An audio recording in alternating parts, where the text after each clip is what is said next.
prétendre avoir les bonnes solutions, penser à la place des autres, parler à la place des autres. Notamment dans Diaconia, ce que j'ai aimé, c'est les gens en fragilité étaient au cœur de l'événement. Ils ont même créé un groupe qui s'appelait Place et Parole des pauvres, où c'était les personnes en fragilité qui parlaient de leur point de vue, de là où ils étaient, de leur situation.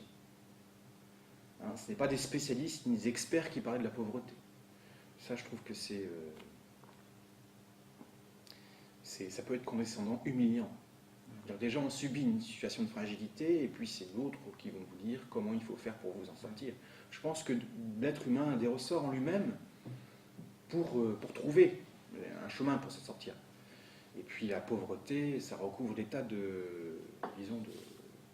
on parle de pauvreté économique, mais c'est pas la seule. Souvent celle-là, c'est la plus visible. Et puis la pauvreté économique, généralement, on cumule avec beaucoup de choses, autres choses, sortes de pauvreté, affective, la solitude, la santé.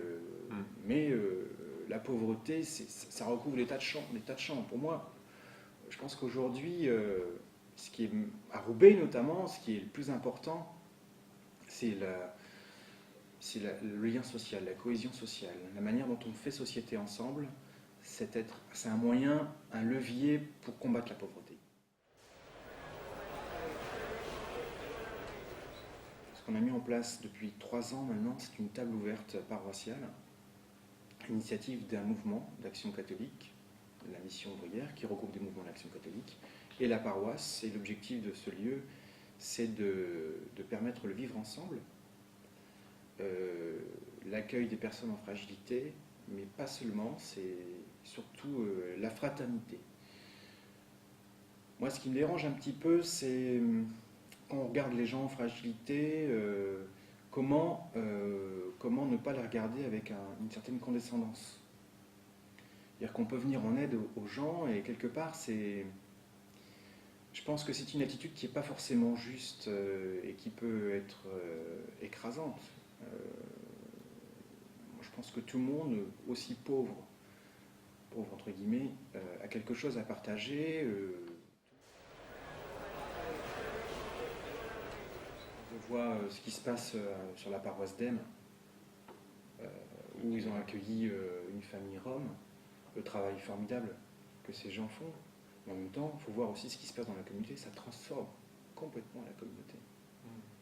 Les gens se sont... L'accueil du pauvre, ça a complètement changé le cœur des gens. Les gens sont ouverts à d'autres réalités. Ils ont appris à se connaître eux-mêmes aussi. Ça crée en fait de la richesse. C'est paradoxal. Mais la richesse humaine.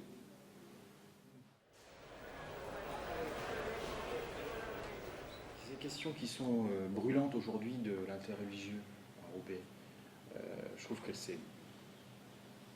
Qu'est-ce qu'il y a de proposé? Qu'est-ce que la municipalité... Quel regard a-t-elle sur ça?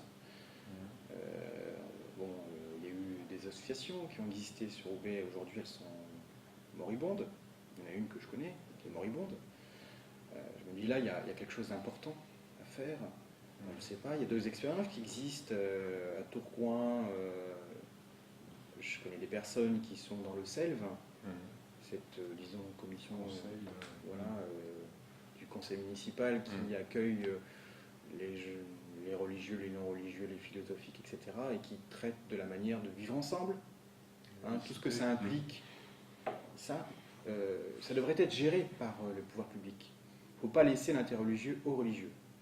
Parce que là, si tu laisses l'interreligieux aux religieux, ils vont te bouffer le nez.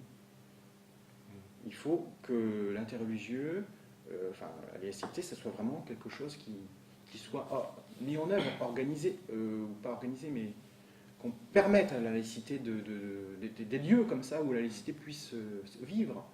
La laïcité, c'est pas simplement qu'un catalogue interdit. Je suis arrivé ici, j'ai eu la charte, j'ai l'impression que c'est que de négatif. La laïcité, c'est une chance. Alors, Jérôme Montois, diacre permanent, 41 ans. Je suis marié, père de 4 enfants, j'habite Roubaix. Et diacre permanent, donc je suis religieux de mon état.